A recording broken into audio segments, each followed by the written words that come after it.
It is a great honor to welcome Professor Costas Andriopoulos on this program. He is the Professor of Innovation and Entrepreneurship at the Bayes Business School, and he recently authored a book titled Purposeful Curiosity: How Asking the Right Questions Will Change Your Life. Costas, welcome to the show. Thank you for joining us. Thank you. Thank you for having me. It's an honor to be here. Okay, so the first question is, what are the right questions to ask, and how do they change your life? You're starting with the difficult questions. Okay, there is what we're always saying is that, for instance, there are no stupid questions, right? And we're saying this because we would like people to ask questions. And a lot of times the contexts that they are in, the environments that they are in, they don't encourage questioning. So I think it's important for us to realize that when we're talking about this, we need to start asking questions. So I'll start with this. Now, the more we ask questions, what happens is that we are becoming better and better with questions, right? Because I think it's important for us to realize. Then I give you an example. So if we are saying, for instance, what's your favorite book? It's a question, right?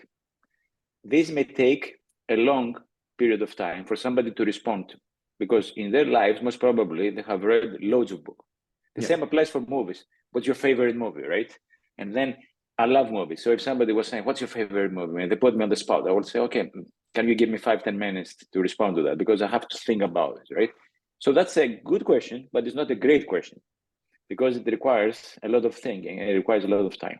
But if you're saying to us, for instance, which is the one book that you gifted to other people, right? Then it becomes a question that doesn't require a lot of thinking or a lot of time, right? Because you have most probably a favorite book that you have gifted to your family, to your friends, to your colleagues. And the same applies for movies. So if somebody asks me, so which is the movie that you recommended the most, right? Again, it makes the question, it actually narrows down the list of the movies that I would think about. So this is the right question and the less right question. I don't want to use the word wrong question, but the less right question, right? So what's the time that the question will require for somebody to give an answer? So if it's a question that requires a lot of time and people to think about, it's the wrong question. If we give people a question that is phrased or framed in such a way that will require less time and less thinking, then it can lead us to some interesting, for instance, answers very quickly. Just to give you an example, right? Now, a lot of other things, if you're asking me, is about asking direct questions. So a lot of times we're asking indirect questions, and then we're saying, okay, tell me more about the problem. So we have wasted all this time, right? So it's better to ask people, why did we make that mistake? So what did we learn from this? Have we communicated this error or this mistake to other people so that this mistake or error won't happen again? So there is, for instance, a stream of questions that we can ask in terms of avoiding these errors or mistakes to happen again, if we're talking about the business context. So I think it's important for us to realize that there are some questions that can take less time for us to get some answers so that we can fulfill, for instance, the purpose. Now, if you're in an emergency room and the doctors, for instance, are trained to ask the right questions because they would like to do a diagnosis. So they would like very quickly to realize that we have what we suffer from so that they can or give us the cure, or they can point us to the right person or the right department, right? So we don't have all the time of our life. We don't have, for instance, hours or for instance, days. Very quickly, they need to ask specific questions in order to figure out what we suffer from. So again, questioning is very important for us. And if we get it right, then, for instance, we will get the right answers. Having said that, what is important about curiosity and being curious is the following. We ask the question, and then we have to actively listen. Now, we're having a conversation here. If one of us is always thinking about the next question, you or I, we are not actively listening to each other, right? So for me, asking the right question is also about actively listening to what each of us have to say. Because if we are actively listening, then we can take everything that we have heard and which can help us to figure out a solution that can solve the problem that we have. Mm-hmm. Okay. So I think so I do a podcast, so I ask people questions as a profession, I think, as a discipline. So I think yes, for this hour, I think my question posing skills shall be put on the test. So let's see how my questions hold up in this hour. So that would be a good segue to the book. So how did or does your curiosity inspire you to author the book? Yes, first of all, I have always been a curious individual since I was a child. I remember, for instance, being in my bedroom and having be surrounded by devices, by toys, and having a screwdriver. And by having a screwdriver, I wanted to unscrew the devices, the appliances, the toys, in terms of figuring out how things work, right? So I think it's important to realize that most of us, so I wasn't very different from you or from other kids at that particular age group, right? So most of us are very curious. I remember going to the kitchen, opening the cupboards, figuring out, what is inside, the pans, the pots. Then I was taking everything. I was developing me into drums. So you know what a child does, and especially at that particular age group, what kids do. So I was very curious. Having said that, I had great parents because my parents never constrained my curiosity, never limited my curiosity. So that's why I think it's important to also talk about parenting, to talk about the educational system and everything else in terms of curiosity. So the fact that I was curious and I'm still curious, I own it to my parents because my parents were going to my bedroom and they could say that some of the toys were no longer working, right? Because I was destroying them in quotes, right? I wanted to see how they work. Sometimes I could put everything back and screw and everything was working. Sometimes I couldn't. So I had some things that were working and I had a lot of junk. So normally parents will say, oh my God, what have you done? You have created a mess, it's a junk. My parents never said this. They say, okay, why are you doing this? Because I want to figure out how things work. Okay, carry on doing this. But try, for instance, to put things back. If I couldn't put things back, they were saying, okay, at least now you know how they work. Now, if you take those kinds of lessons to my career, because I'm an academic, right? So academics do exactly the same thing. They are trying to figure out, in my case, because I'm a business school professor, I try to figure out how startups, small and medium enterprises work. So in a way, instead of using a screwdriver, I use interviews as you do in your podcast. I use observation. I analyze secondary material, which can be annual reports. It can be promotional material to figure out how things work inside an organization. So the toys became companies, right? So the appliances became my research.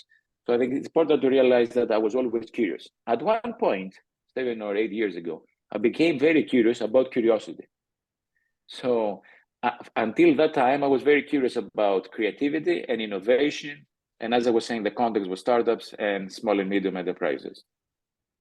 8 years ago, I said, there is something interesting. I'm very curious about curiosity, and I never researched curiosity. Then I went to my colleagues and I said, I want to do this. Everybody was saying, you are crazy. Why do you want to do this? You are known because you are a professor of innovation. And my expertise is radical innovation, breakthrough innovation, disruptive innovation, right? So they were saying, you have worked 20 years to create a name around this, and now you want to start from scratch? This is insane. This is what people were telling me. So why do you want to do it? And then I said, but I'm very passionate about figuring out more about this, right? So I started this project and I read everything that I could in terms of academic research, books, then YouTube videos, podcasts, like the one that you have. So in terms of figuring out, how things do work. And then I started interviewing people. So I interviewed people from China and Japan to Silicon Valley. And I interview a range of people in terms of figuring out how these people use their curiosity to achieve their goals, to progress in terms of their careers, to start businesses, to develop creative products like movies. So it was a very different thing. I was very interested to figure out how these people execute based on the curiosity.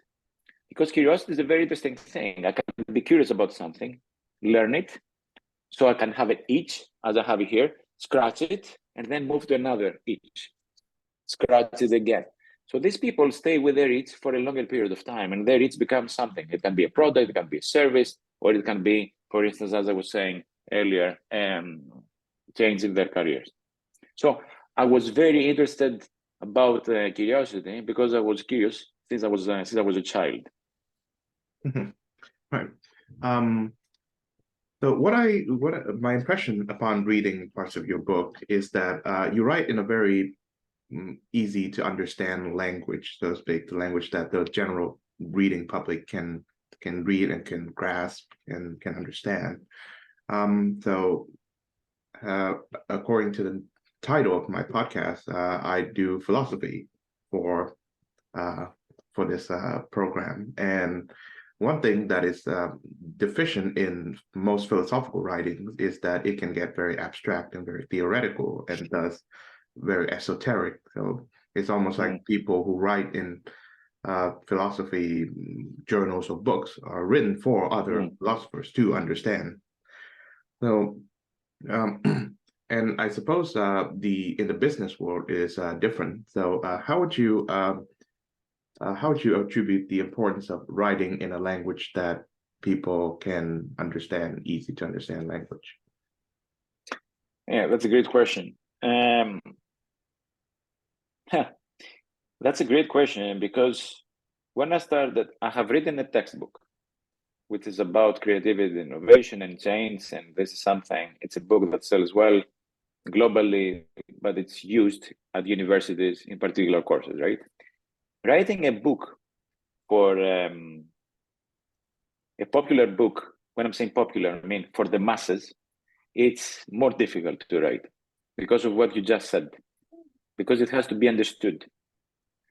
I'll tell you my thinking behind this is that in every chapter, there have to be 3-4 lessons, right? That's why in every chapter I have the key takeaways.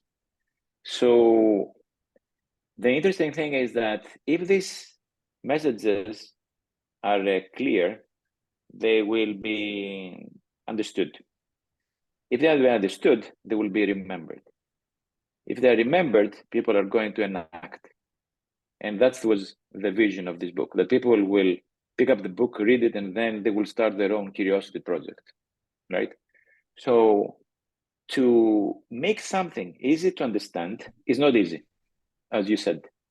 So for the first couple of months that I started writing the book, I felt like this is so difficult, right? Because academia and then writing an academic paper, it's written, it's esoteric, as you were saying about philosophy. Academia is very similar to philosophy, right? So you're writing for people who are in your level, who understand it, who will get it. So people who don't have any, let's say, who will fill in the void, fill in the gaps in your writing. When you're writing a book that will go to different parts of the world, then it has to be understood in order to be remembered so that people can enact. So at the beginning, my writing was very academic. I gave it to friends and family, and they said to me. So that's another thing which is interesting for us to discuss, is that always give things that you do to people who are not in your industry, because they will figure out the gaps in your thinking, right? They will say, what did you mean by this? So you're moving from argument A to argument B, but there is no connecting sentence so that people will understand how you go from A to B, right? So I gave it to family and friends, and they say, okay, this makes sense, this passage, but this passage doesn't make sense, or this paragraph doesn't make sense. So I have to be curious about what other people feel about, my writing. And by having these people understand my or giving me feedback about my writing, I became better and better and better and better. So at the beginning, the whole experience of writing this book, I loved, the concepts, I loved the key takeaways, but the writing was very uncomfortable to me and painful. I'll tell you the interesting thing, which is also a funny thing at the same time. But I put the time, and I put the effort, and I put the commitment. So the interesting thing is that at the end, I was enjoying it so much, and I was becoming better and better and better and better, that when the book was done, I was feeling low because I was saying, so what am I going to write about now, right? So there was this anticlimax, as we're saying. You have been working on something for a year and a half, you submit it. Of course, you're going to get some feedback from editors, and you have to, for instance, correct those things. But I was looking to write something else because it was giving me such a pleasure. But you're absolutely right. To make something understandable, something that takes time, and something that takes a lot of effort, and most probably hitting walls. So, in philosophy, we revere this man Aristotle, and yes, one of the reasons we revere him is that he introduced a way of thinking known as teleological, which states that every subject and object has a purpose, and the purpose informs how it is formed. So that the very simple way of putting it is form follows function. So you wrote a book called Purposeful Curiosity, which is a very Aristotelian phrase. But now I would like to ask, what is curiosity for? That's I didn't have Aristotle in mind when I used that term, because it's when I focused on purpose, was about finding something that it's so strong in our being, right? So this is what I refer to as the, in capital letters, each. I mean, all of us have different eaches, but there is one that we are emotionally attached to, emotionally connected to. It's part of who we are, that we want to scratch and we want to figure out more about. So to me, the purpose is something that, as I'm saying, is something that is very critical to our well-being, to our success, to our health, depending on how you say this. And then curiosity guides you to figure out more about, that particular thing. So curiosity is this eagerness to learn more about this eagerness to make progress, this eagerness to become better. And by the same time is also about humility. Because the moment that you start asking a question, it means that you don't have the answer. So curiosity is a nice muscle to train, to work out, because it means that there are always things that we don't know and that we would like, for instance, to know more. To me, curiosity is an important part of civilization. It's an important part of progress, because curiosity keeps us alive, right? The fact that we have all these threats historically, thousands of years ago, there were the beasts that were surrounding the caves, and then people have to figure out what's the best way to tame the beasts or the best way to eliminate. So, and again, the most important thing that we have is to ask questions, to research, to discover, to explore. And so the next thing that we are thinking of doing, for instance, is to explore lower orbit or to explore space and to see how we can use, for instance, this space in terms of our advantage. So to me, curiosity is about progress. Curiosity is about challenging the status quo. Curiosity is about developing new contexts, as I was saying, referring to space. So curiosity is what makes us who we are and makes us better. And as far as I'm concerned, happier. If you look at studies, the two things that make people happy are, the first one is that knowing that they can depend on other people. So I know that you have my back, and you knowing that I have your back. And the other thing is that when they learn something. Well, so relating this back to philosophy, we in the philosophical world, we also worship this man Plato. And the Yes. famous allegory of the cave is a puzzle that has haunted philosophical minds and seminars and lectures ever since it was first proposed. So a quick summary of it. Group of prisoners sit in the cave. Their world is informed by images cast in shadows by people who are image makers. So Yes. if you are in that situation, all you know of the world is those images projected onto the cave via firelight and such. Suddenly you find yourself suddenly you free yourself and you go out to the world and you find out that is what the world is like.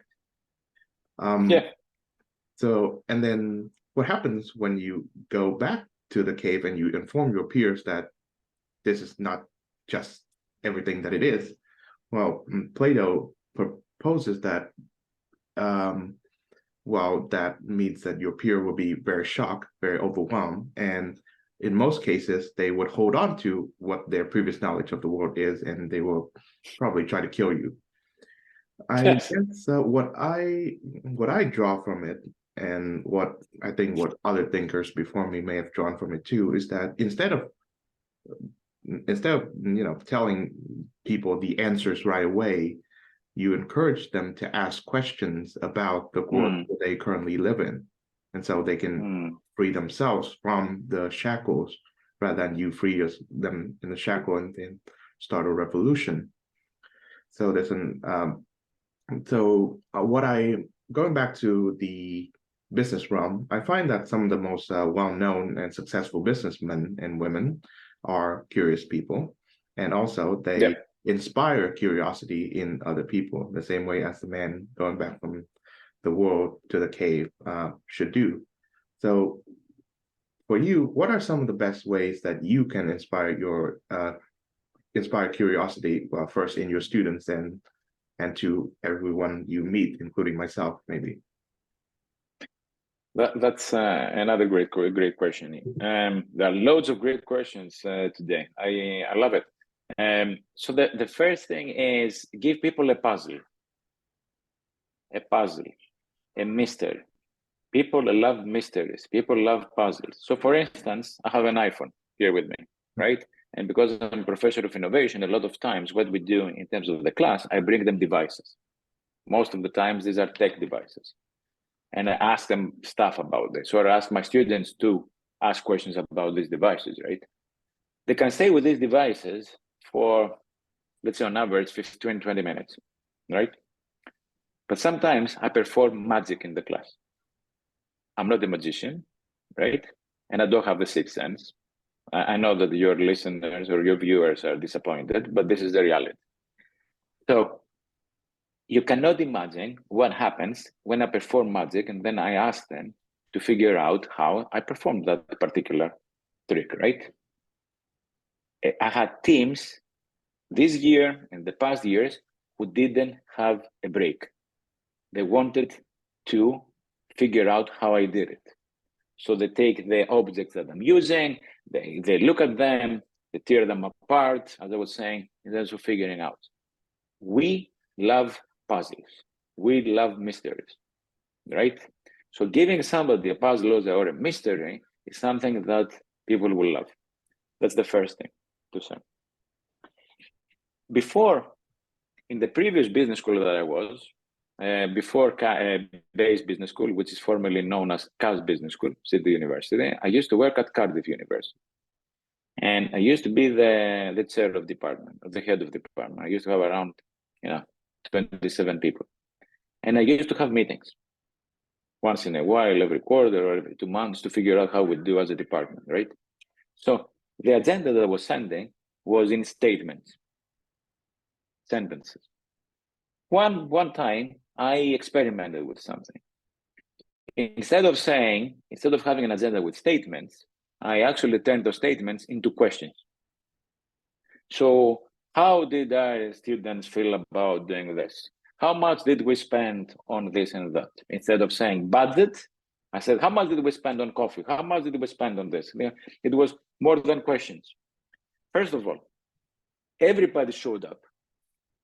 When I turned statements into questions, everybody showed up and everybody came with a guess, right? So everybody came, everybody had a guess, and everybody was present, right? That's the other thing that I would like us to remember from this. The mysteries and the puzzles means that people are present. So when I do the magic and then I give them the objects and they're trying to decipher how I perform the magic, they don't think about social media, they don't think about fashion, they don't think about movies, they are there, right? The same applies to that particular meeting. When I turn, for instance, the statements into questions, it put people into a questioning mode and put people into an answering mode, right? So they became more curious about this kind of thing. And of course, they were present. You and I today are present. We are actively listening, we're actively asking each other, we're actively having a conversation. That's an important muscle to train nowadays, because most probably you have noticed a lot of people that you are talking to are quite distracted by other things. Yes. So, and I had some people coming back to me, and because I told them, I remember you told me, a week ago about this, and then their immediate response was, so were you listening to me? And I said, of course. Now, listening to each other, it's a luxury nowadays, right? That's why I said from the beginning of our conversation today, somebody who is curious, ask the question, then they have to be quiet and actively listening to somebody else, right? Being present.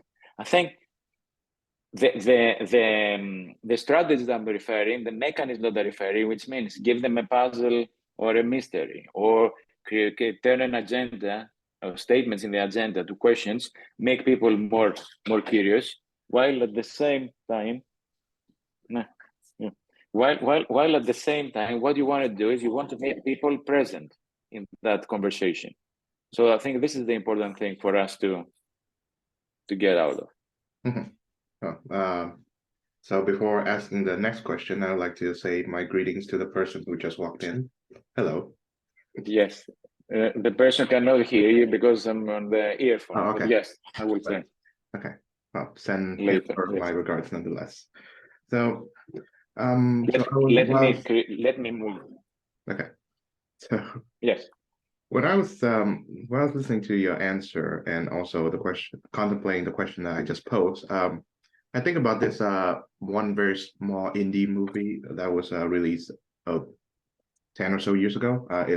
It's named Exam, and so I think the setup is that a group of people are who are vying for a job at a big business firm, and they are assigned an exam, and the invigilator of the exam says the exam only has one question, and before ending the introduction session, so to speak, he asked them any questions.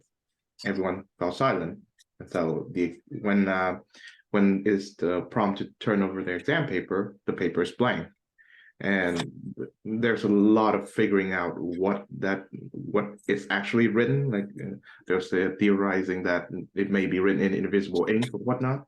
But yes, at the last minute, one of them figured out what the question is, and the question was the invigilator asking any questions, and then he wrote no, and he got the job.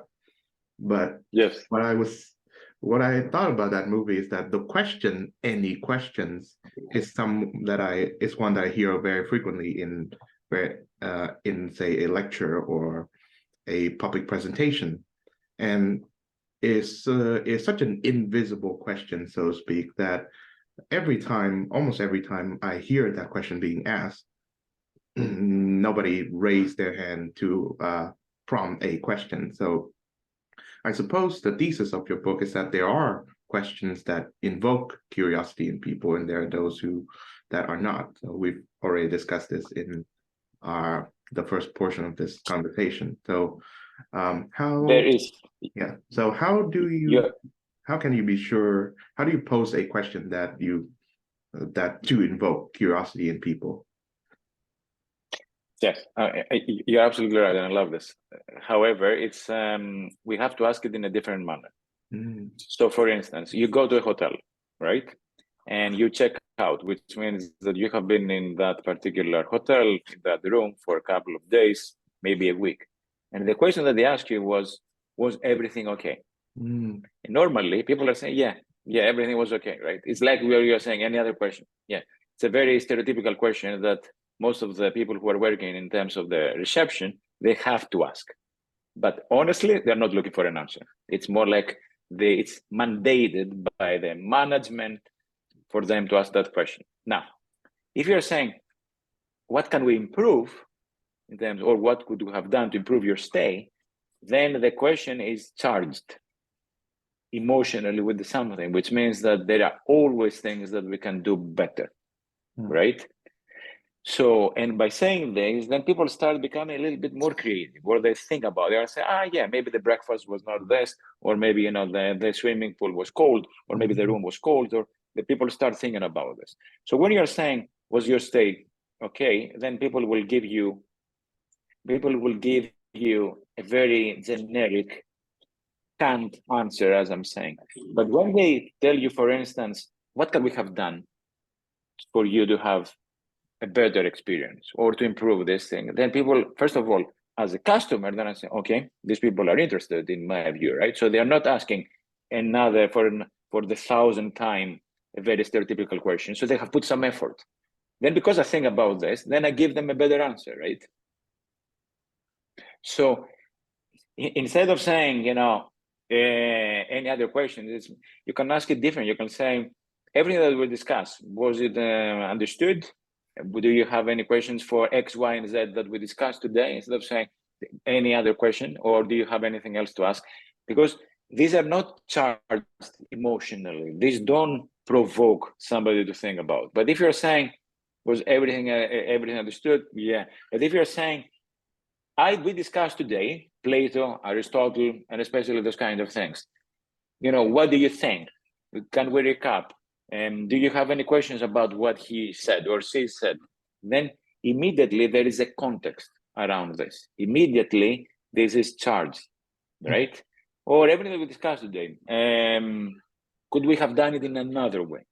Or do you have any other references? I think people would like to make the question more narrow, more specific, and then to get them more involved. All right. So, in the English language, there are and the same thing happens with appraisals or performance. They were saying, okay, what did they say? Did you have any problems? It's very similar, right? But if somebody says, what were the challenges that you have this quarter? Do you see the difference? Do you have any problems? On the other one, you say, what were the challenges? So immediately, as a supervisor, immediately as a leader of that particular group, I consider that there are always challenges, and which are the best way to address those challenges, right? So this is the thing. Okay.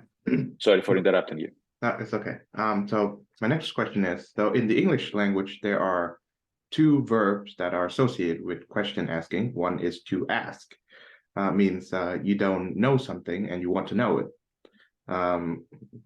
And you would like to request something, like, can I borrow your pen? Or what is the difference between X and Y? But there's also the verb question, which is you receive a piece of information, but you're not sure that it is true or correct. So, but I think because of the pandemic and the political climate surrounding the West today, especially in English-speaking countries, there's a lot of questioning that is being posed, and maybe not enough asking of questions. And so the questioning part stems from skepticism mostly. You know, is it true that, you know, the vaccine is safe for my kids, like the BBC says, or something like that? So I wonder if there's any overlap between skepticism and curiosity, and how one can transform or prompt curiosity out of skepticism. Definitely. And I think curiosity, and I'm not talking about questioning or to ask. Let's for the sake of the argument, let's put them under the same umbrella. Mm-hmm. When somebody asks or when somebody questions, immediately the people who are at the receiving end will consider that there is no trust. Why are you asking me these questions? Why are you questioning me? So regardless, people feel that there are questions because there is no trust. So for the two things that you mentioned, there is a stigma attached, right? I'm going to ask you a question, something, I'm going to question you. So there is a stigma. Mm-hmm. In my view, there shouldn't be a stigma attached with questioning. There shouldn't be a stigma attached with asking, right? Because, and I'll give you another example. We have our own venture capital fund. We invest into companies in our business school. I have been both in my personal investments and in my professional investments talking about the fund, observer into boards. So you go to a board and you may ask questions. Excuse me. Some of the people, when you are asking the questions, they will think that you don't trust them, right? Why are you asking questions? You don't trust us. And then you're saying, it's not a matter of trust. It's more a matter of me understanding how things work. Sorry.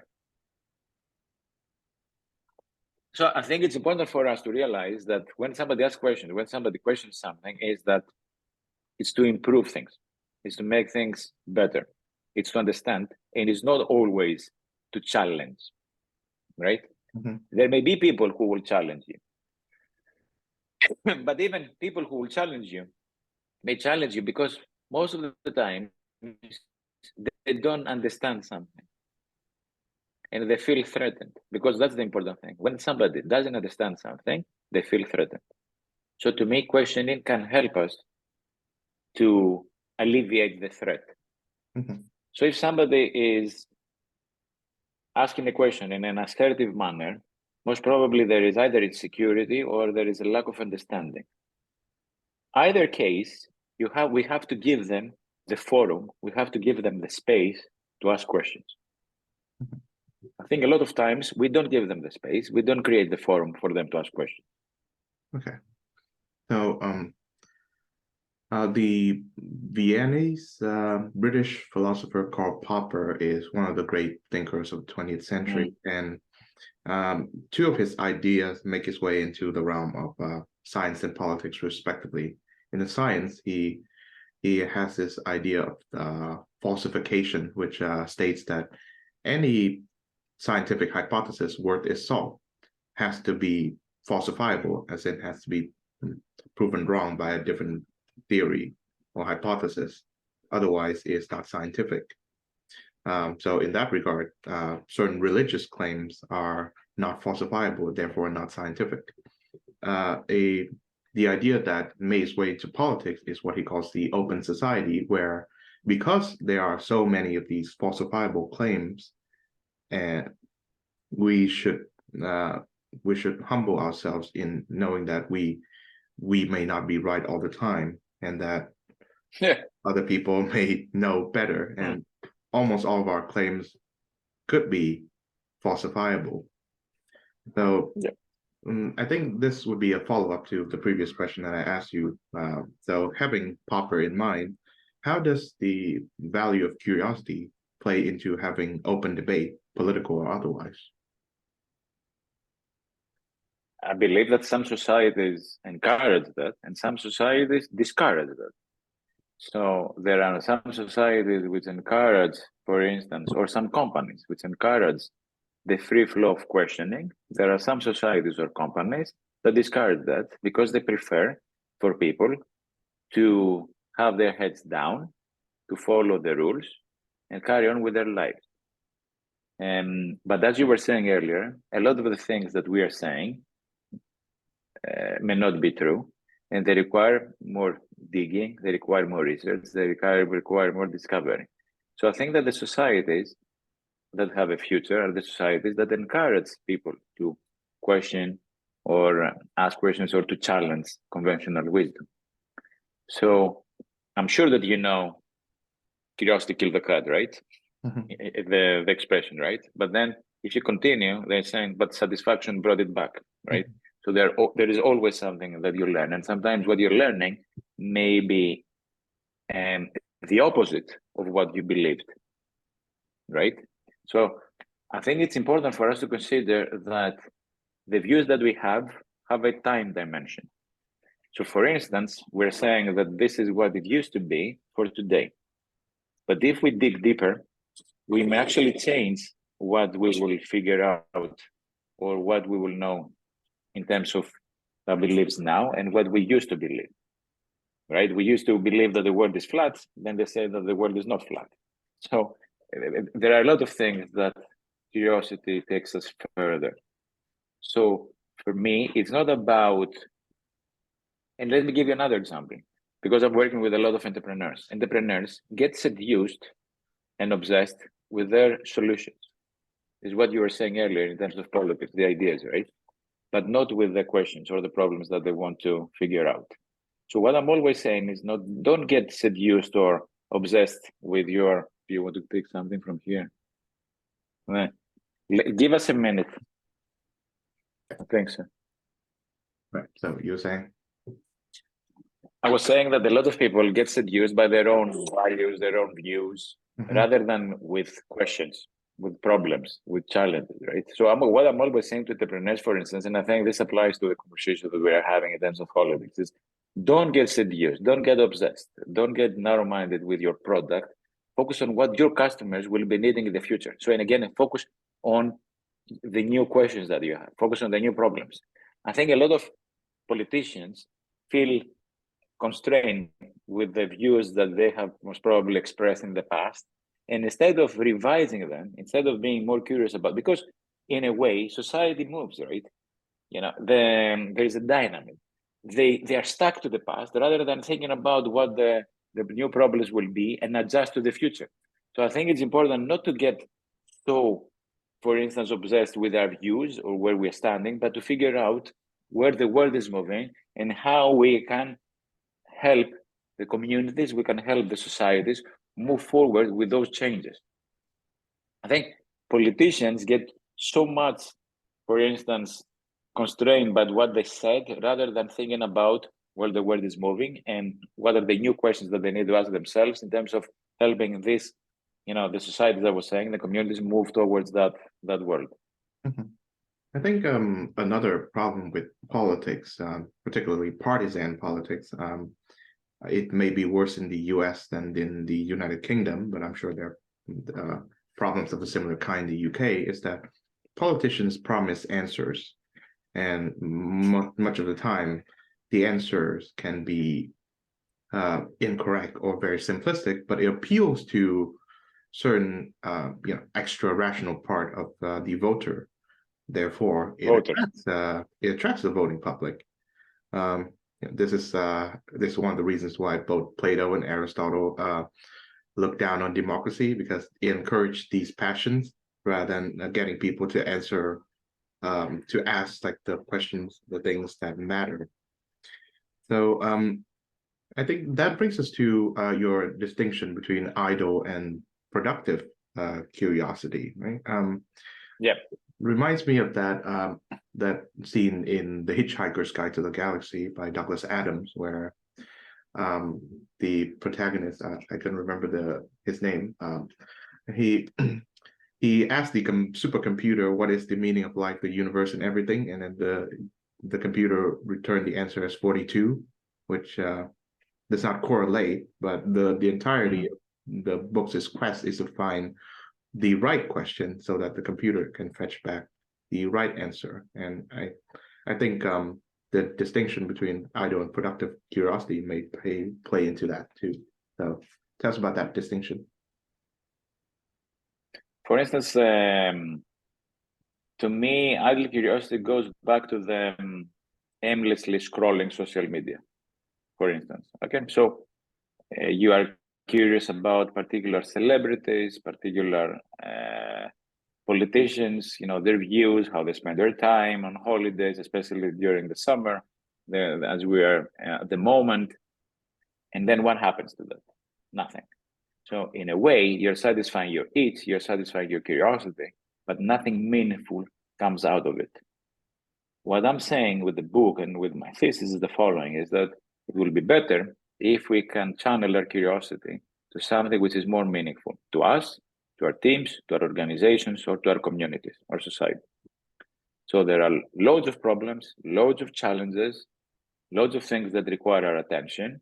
And if we channel our curiosity towards those things, we will live in a society which is much better than it used to be, 5-10 years ago. I don't have the evidence on this, but by looking at people, talking to people, a lot of times people prefer this idle curiosity or aimlessly, as I was saying, scrolling, which is in a way curiosity per se, rather than what I refer to as the purposeful curiosity. Purposeful curiosity creates businesses, creates, for instance, happy families, or brings happiness into people's lives, makes people change careers, etc., etc. But there is one interesting point here. It requires work. It requires commitment. It requires enthusiasm. It requires resilience. Because a lot of the people whom I talk to hit walls very frequently, right? And they have to stand up again very quickly, and they have to figure out another path to achieve their goals. However, what I want to say is that I'm not against idle curiosity. But what I'm saying is the following. We have done it excessively. So I believe that life is a continuum, right? One end to another end. So let's assume that this is purposeful curiosity and this is idle curiosity. I think that we are closer to here. Now, what I'm saying is that it's not about going back to there, somewhere in the middle. Ancient Greeks were always saying everything in moderation. They were afraid of the extremes, this one and this one. So what I'm saying is that you require a little bit of this kind of thing, but try to control it. I'm going to give you a number. Let's say, put 20% of your time on idle curiosity. Because idle curiosity sometimes may lead you to things that normally you wouldn't go to, normally you wouldn't consider, but it can spark some ideas, right? But focus more 80% on this, something that it's meaningful, something that it's impactful, right? So that's the difference between those two. So I'm not saying 100% this, 0, this is good, this is bad. But what I'm saying, let's focus more on this, and let's have this, in the back of our minds for inspiration, for experimentation, for other things. So I believe more into a combination. But let's focus more on this side, which means having something with a purpose. But I'm not 100% against this, because I have seen this with my interviewees, the people who are talking, even with what I'm doing. Sometimes scrolling something may give you an idea. So there are some accounts that I follow on social media which are about philosophy that we're discussing today, which are about, for instance, economics, which are about design. And sometimes there is something there that triggers an idea. And I say, I became very interested about this. So let me go back and be purposefully curious about this, right? So as I was saying earlier, and ancient Greeks were saying, everything in moderation. They were afraid of the dangers of the extremes. So what is the danger of the extreme here? I waste my time, nothing happens. What's the danger here if I'm only purposefully curious? I don't move beyond what I know, right? I don't get some external stimuli, which I think is important. So it's important to consider both. That's the answer that I wanted to give you to this amazing question. Thank you. And of course, Aristotle says that a virtue is a moderate point between two vices. For example, correct. Between, say, frugality and excessive spending, there's having a practical plan to save and spend your money. Yeah. And I think it plays a lot into politics too, in that if you're on the left, there is the point when the left becomes extreme, and if you're on the right, at some point the right becomes extreme. And you're absolutely right. Yeah. And what I notice sometimes is that people go from one extreme to the other. So they're going from here to there and then back, and they find it very difficult to stop here, right? So it's but sorry, go ahead. You had a very nice argument there. And I think what lead people to the extreme, I mean, studies upon studies can find an answer to this question, is that they cease to be curious as to what the other side thinks, and they have these assumptions and sometimes even stereotypes often perpetuated by people of their own side and say, well, these people on the right are bad, these people on the left are insane and such. And so so it is the curiosity faculty that has been discouraged, so to speak. Now, I think following up on a previous question that I posed, can curiosity, purposeful or otherwise, bring about a more healthy politic? A lot of times, people, first of all, let's be honest here. A lot of times who are in either extreme or the other, they're not curious about each other. They want to sustain where they are. So if people were curious about each other, they will have a conversation starting with the following question. What am I missing here? What am I not getting? So I don't see politicians being curious about each other's views. And the other thing that I was saying, and I think I said it a couple of times today, is that I don't see politicians actively listening to each other or purposefully listening to each other. It's more like I'm going to tell you my thesis and you're going to tell you your thesis, and then we will go and we will continue with our lives.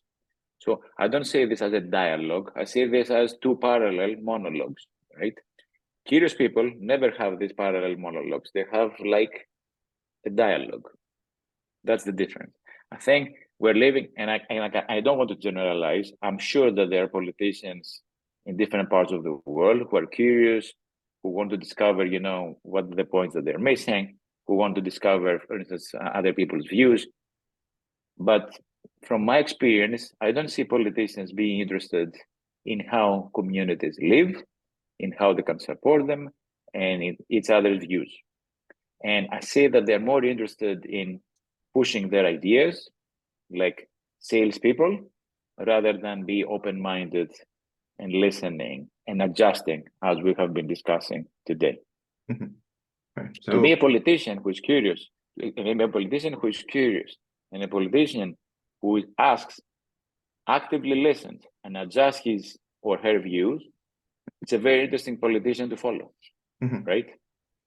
Right. So earlier in this dialogue, you mentioned the image of a puzzle, and for the most part, puzzles require assembly, but sometimes curiosity can lead you to disruption. Say, if you are really curious about what this phone is, how this phone works, you disassemble the phone and provided that you know how to assemble it back so that it works again. So I think I'd like to hear more from how a certain disruption can be can be useful, and it can be a reflection of curiosity being put in the right place, so to speak. It's very rarely that progress comes from people who are not curious. Progress comes by people who want to, first of all, who don't live in the present, live in the future, and would like to prepare for the future. So they're saying, what is the future of X? And then they replace X with what they care about. And by doing this, they start preparing for this. People who are doing those kind of things, immediately they feel that they have to disrupt. And people who surround them, they know that disruption is coming, so they are preparing for that. Then the problem lies when people don't prepare other people about this disruption. So there is a lack of communication. And again, we go back to communication and the way that we communicate. So curious people are always at the forefront. They're always exploring, they're always discovering, and they're coming back to our communities and they're saying, this is what they discovered. This is what I'm doing. So they try to, in a way, sell the vision of the future. This has been happening for thousands of years, right? So you had the society, civilization, people were creating boats, they were traveling to different parts of the world, they were selling, they were buying, they were bringing back everything. They were saying, I found silk, or I found coins, or I found meat, or I found that. And then there was an exchange, right? And then they're coming back. These people who were from the area that they left, they have to be convinced that there is something interesting in the other part of the world, right? So, and to go with them. To make it now, 2023, it is more about selling and it's more about convincing others, right? The way, the mechanism to convince other people is to use words and language that people understand. So, and I give you a business example. When, for instance, Airbnb was trying to explain to their investors what they do, they didn't use a very long way to explain it. They didn't say there's going to be a platform where people are going to put their houses or the bedrooms, and they're going to, on one side and on the other side, they're going to be people who are going to go to that platform and rent those places when they travel to different parts of the world. Do you know what they said? We are an eBay for holiday houses. This is how they started. eBay means consumer to consumer, customer to customer. So they were using words that people did understand at that point. So if somebody is curious and they would like to convince other people to join in their journey, they have to use some words, they have to use some phrases that people already know. Because as you have correctly said, very nicely said, curiosity sometimes comes with disruption. And if we want other people to follow, then we have to make that disruption as less disruptive as possible, right? So we have to actually make the connection between the future and the present to connect this in a language by using words that people do get. Because if you are using words that people do not get, then people will get threatened, people will get insecure, and the buy-in from these groups is going to be very minimal. Okay. So, final question. I think it's my belief, and I'm sure your belief too, that children are naturally curious, and Yep. the adults around children's lives may or may not be encouraging of that particular curiosity, whether it is within the family or in the educational system where the children is part of. So, both in terms of familial relations and the educational system, how do you suppose this natural curiosity can be encouraged? There are lots of studies that say that a 4-year-old daughter asks the mother, at least in the UK, from 100 to 300 questions per day. From 100 to 300, right? I'm more optimistic, so I would say it's closer to the 300 questions per day. So what happens though when they reach high school, you name it, the average teacher asks around 300 questions per day. So the kids that they were brought up asking questions are educated and trained to answer questions. Okay. So this is an interesting thing. And again, I don't want to generalize because there are schools, there are education systems around the globe that support questioning, that support discovery, that support exploring, etc., etc. But there are other systems that, first of all, focus on their students to learn how to answer. And whenever the student, for instance, daydreams or looks outside the window, you have a window next to you, and seeing what is outside the window, they will be punished, right? So it's not only that kids are educated and conditioned to answer, there is also something else, that daydreaming, that looking outside the window is not a behavior that has to be encouraged. And sometimes curious people have to open the window that you have on your right? They have to see what is happening outside to the rest of the world. So, and of course, universities follow similar principles. It's about the curriculum, it's about specific things that we have to cover, it's about putting people in large rooms where questioning is not, I wouldn't say it's discouraged, but because if you put 500 people in one room, the majority of people are going to be a little bit intimidated in terms of raising their hand and asking a question. That's why I believe in our school, in our university, in smaller classes, when people, and create this safety net where people can ask questions. So I think it's important to bring back questioning. It's important to create a forum, a space for students inside, when I'm saying inside the classroom, within the timetable to ask questions. And if they want more, outside, but there has to be this forum. So on that wonderful note, thank you very much, Professor Costas Andriopoulos of the Bayes Business School for joining this program. Thank you very much for having me.